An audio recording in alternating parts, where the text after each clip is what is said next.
बता दूं कि 2017 में एक ट्रेलर मूवी का जिसका मूवी का नाम था ग्रे स्टेट। अब इसमें क्या नया है? नया ये था कि जब ये मूवी रिलीज होने वाली थी उसके कुछ टाइम पहले ही डेविड क्लोरी को उसकी वाइफ और उसके बच्चे के साथ गोली मार दी गई। रीज़न रहा होगा कि एक डायरेक्टर को उसकी बेटी और वाइफ के साथ मार दिया जाता है मूवी के रिलीज होने से पहले और वो मूवी नहीं बनती है। ऐसा क्या दिखाना चाहते थे डेविड उस मूवी के अंदर जो 2017 में आनी थी, लेकिन उसका ट्रेलर ज़रूर आया था और उस ट्रेलर के अंदर ऐसा कुछ दिखाया ज़रूर था जिसमें बताया गया था कि आने वाले टाइम के अंदर लोग एक दूसरे के पास जाने से थोड़ा डरेंगे, यानी कि सोशल डिस्टेंसिंग मेंटेन करेंगे। लोगों को एक घर में कैद कर दिया जाएगा, यानी कि लॉकडाउन होगा। ट्रांसपोर्ट सारी चीज़ें बंद कर दी जाएंगी और कैश बिल्कुल नहीं होगा। उनके बॉडी में एक चिप इंसर्ट की जाएगी, जो जितने भी ट्रांजैक्शंस होंगे वो सब उस चिप से होंगे। ये तो सिर्फ एक ट्रेलर था जिसमें बताया गया था। बताना तो कुछ और चाहते थे, लेकिन उससे पहले ये मूवी और वो दोनों ही खत्म हो गए। 2017 में ही बिल गेट्स ने बोला था कि एक महामारी आने वाली है जिसके लिए हमें तैयार रहना चाहिए। और ठीक 18 अक्टूबर 2019 को बिल गेट्स ने एक मीटिंग में बोला कि अब जो वॉर होगी कंट्रीज़ के बीच में वो मशीन से नहीं होगी, वायरस से होगी। और अभी आप जानते ही बिल गेट्स को लेके क्या कंट्रोवर्सी चल रही है। आपको लग रहा होगा कि दो वीडियो का आपस में क्या कनेक्शन है। कुछ लोग समझ रहे होंगे, कुछ लोगों को समझ में नहीं आ रहा होगा। तो यहाँ पर एक यू टर्न आता है और मैं आपको ले जाता हूँ 1980 में। 1980 के अंदर एक ऑर्गेनाइजेशन बनी जिसका मेन मकसद था इस पूरी दुनिया में एक पावर होना, यानी कि पूरी दुनिया को एक पावर चलाना। और उस पावर को उन्होंने नाम दिया था न्यू वर्ल्ड ऑर्डर। ऑर्गेनाइजेशन में ज़्यादा लोग नहीं थे, कोई सीक्रेट 100-150 लोग होंगे।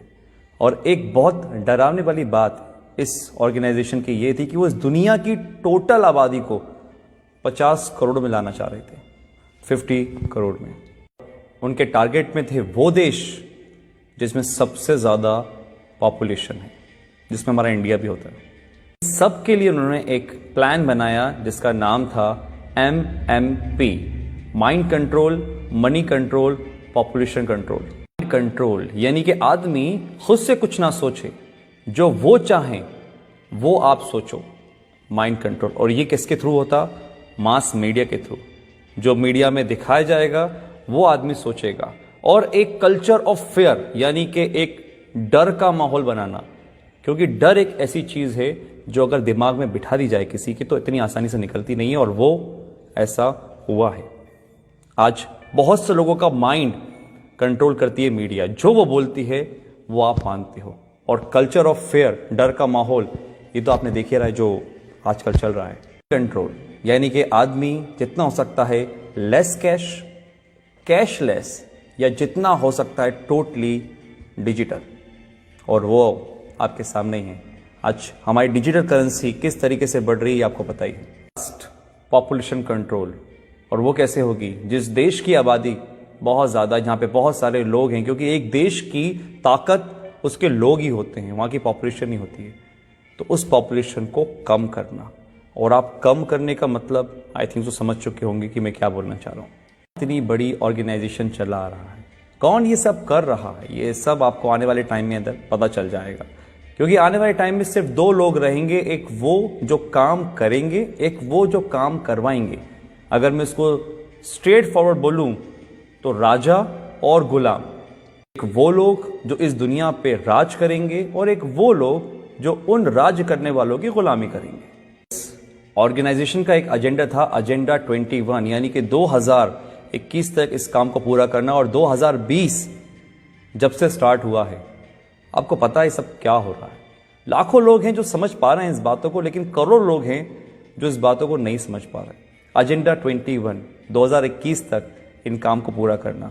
और अगर सीरियसली इस बातों में कुछ भी सच्चाई है तो हम बहुत बड़े खतरे में गाइस। ये वायरस आया जो कि हमारा है नहीं, किसी और देश से आया है। हम आपस में ही लड़ रहे हैं, कोई धर्म के नाम पे तो किसी काम के नाम पे। और जो इस एजेंडा का सबसे बड़ा फंडा था कि लोगों को आपस में लड़वा दो, आज हमारे घर में हम छोटी छोटी सी बातों पर विवाद कर लेते हैं। आज अगर हम घर से बाहर निकलते हैं तो हमारे घर वाले इस चीज़ के लिए प्रोटेस्ट करते हैं कि भैया घर से बाहर नहीं निकलो, बाहर जाओगे तो मर जाओगे। ये दिमाग में हमारे किसने भरा? कौन कंट्रोल कर रहा है हमारे दिमाग को? आप खुद समझदार हैं। बहुत से लोग बोलेंगे कि यार ये तो कुछ कहानी जैसी लग रही है। तो कहानी सही, क्योंकि जो अभी मौजूदा हालात हैं कोरोना से लेकर, ये भी कोई फिल्म की स्टोरी से कम नहीं है, जो बढ़िया से स्क्रिप्ट करी गई है और बहुत अच्छी तरीके से प्ले हो रही है। मैं आता हूँ अपनी पुरानी वाली बात पर कि जो सुबह मेरे साथ इंसिडेंट हुआ कि एक मध्य वर्ग का आदमी जो लोअर मिडिल क्लास है, जो शायद कुछ भी काम करके काम चला रहा था, वो मांगने को नहीं तैयार है। वो 3 दिन पुरानी रोटी खा लेकर चुप कर उठाकर, लेकिन वो मुझसे पैसे लेने को तैयार नहीं था। मैंने फोर्सफुली उसको पैसे लिए थे। ये हालात है। तो एक मैसेज तो ये है कि अगर आपके आसपास कोई देखे जो हो सकता है मजबूर हो लेकिन शर्म के मारे नहीं मांग पा रहा हो, तो उसकी आप जरूर मदद करिएगा। इतना तो हम लोग अंदाजा लगा लेते हैं कि कौन परेशान है कौन नहीं। दूसरी बात, अगर ये बात सही है कि जो 1980 में एक एजेंडा चला, एजेंडा 21, डर का बिजनेस, अगर ये सही है तो गाइस आप लोग समझिए, संदीप महेश्वरी, मिस्टर रॉय चौधरी, ऐसे बहुत से लोग हैं, बड़े बड़े डॉक्टर्स हैं जो आपको समझाने की कोशिश कर रहे हैं कि इसका मॉर्टेलिटी रेट बहुत कम है, 0.01%। 1000 में से एक इंसान मर रहा है, तो फिर किस बात का इतना हाहाकार मचा हुआ है? जस्ट बिकॉज ऑफ, क्योंकि हम जो न्यूज़ देखते हैं वो मीडिया से आ रही है। बात वही है, हमारे दिमाग को कंट्रोल करा जा रहा है, हमारे पैसों को कंट्रोल करा जा रहा है। आज हमारे पास इतनी आज़ादी नहीं है कि हम खुद का काम कर सकें। किसी के कहने पे हम दुकान खोलते हैं, किसी के कहने पे हम दुकान नहीं खोलते। ये हक हमसे छीन लिया गया है, पैसा कमाने का हमसे छीन लिया गया है। हम खुद से आज कुछ नहीं कर सकते। ये कहीं वो एजेंडा 21 तो नहीं? अगर है तो आज डर छोड़िए, अपनी इम्यूनिटी पे काम करिए, दिमाग लगाइए, लॉजिक समझिए। मीडिया क्या बोलती है वो नहीं, आप ये समझिए कि दूसरे जो लोग, लाखों लोग समझ रहे हैं लॉजिकल बात को, उसको पकड़िए, ठंडे दिमाग से सोचिए और फिर फैसला कीजिए कि आपको क्या करना है। आप डरेंगे नहीं तो आप संभल जाएंगे, और अगर आप संभल गए तो ये देश बच जाएगा। Thank you.